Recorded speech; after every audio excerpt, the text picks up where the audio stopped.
Einkorn Biscuits.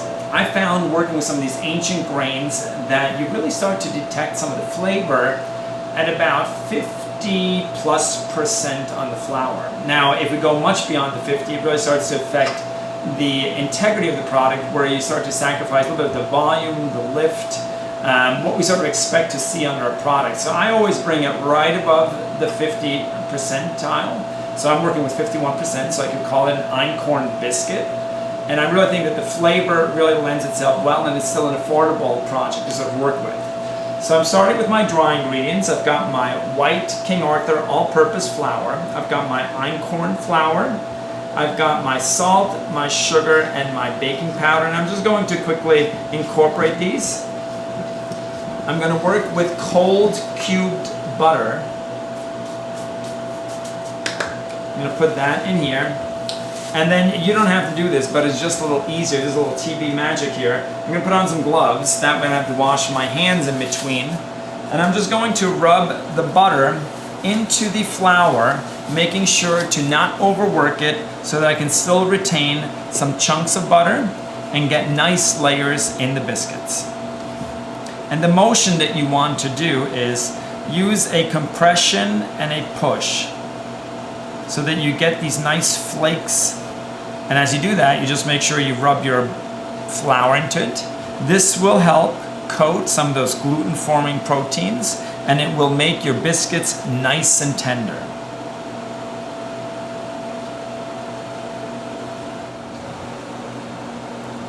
So now that the flour has been properly coated with the fat, and I got some nice chunks of fat still in here, I'm ready to add my liquids. You want to make sure that they're cold so that your dough during this whole process stays nice and cool.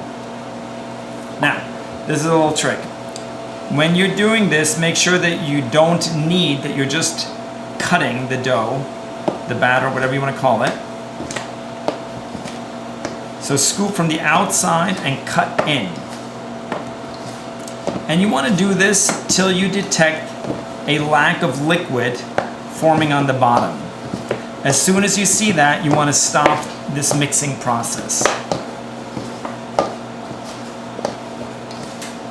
So right now, I think I'm good enough. There's no more liquids. And I want to make sure I take this right onto the table.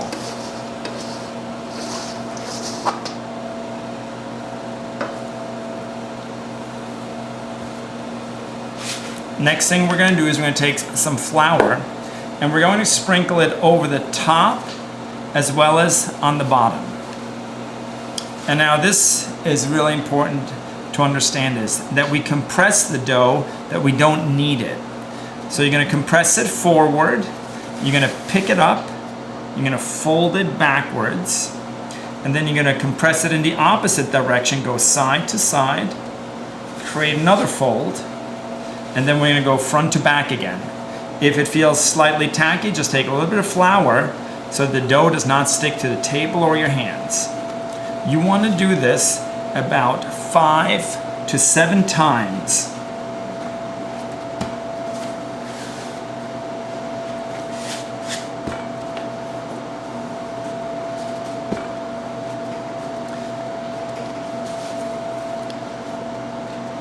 So now the dough is starting to feel firm enough so that I feel like I can roll it out. My recommendation is, doesn't matter if you're making a biscuit or a scone, any dough where you use the rubbing technique, you want to make sure you clean your surface up a little bit. You don't have to wash it, but just clean it so things don't stick.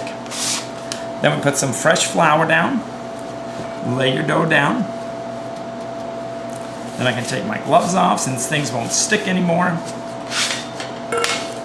And now with a rolling pin, you're going to roll this in 2 directions. One is a front to back, rotate the dough, and you can go side to side or again front to back. Just make sure you keep on rotating the dough. The nice thing is if you rotate the dough, you just have to pay attention so that it doesn't stick. You want to roll it to about 3/4 of an inch thick. Again, make sure you roll it in multiple directions. Feels nice and level. Then you want to use a cookie cutter. I would say this one is about 2¼ of an inch. You can go 2½. It's not that important. You want to put some flour on it.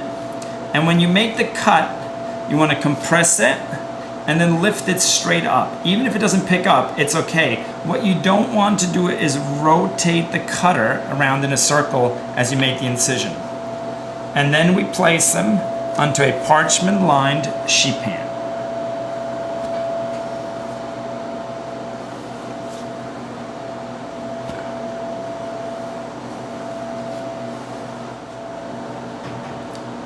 After your last one is cut, a couple of schools of thought with your dough.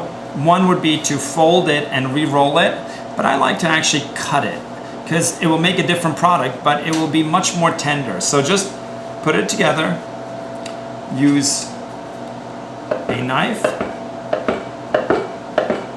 and just chop it into little cubes.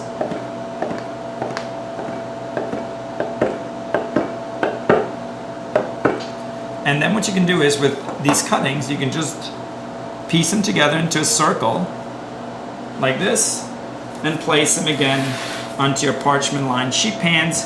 And these will be nice, flaky and tender.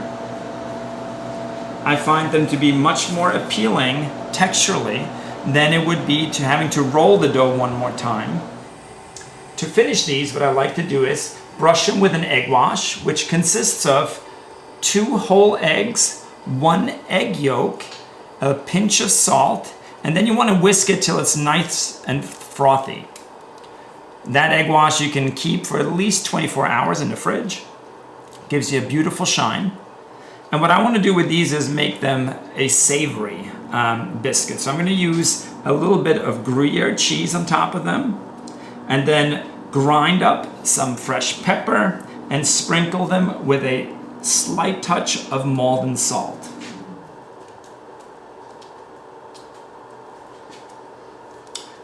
Then on all quick breads, I highly encourage it. Well, not on all. There's always an exception to every rule. But what you want to do is, with something like this, you want to let it rest at ambient temperature for about 20 minutes. So that those gluten-forming proteins that you've aggravated through the rolling, the mixing, can relax before you begin the baking process. I would recommend to bake them in a convection oven at about 360 degrees Fahrenheit, maybe 365, for approximately 15 to 18 minutes so you get a nice golden hue on them.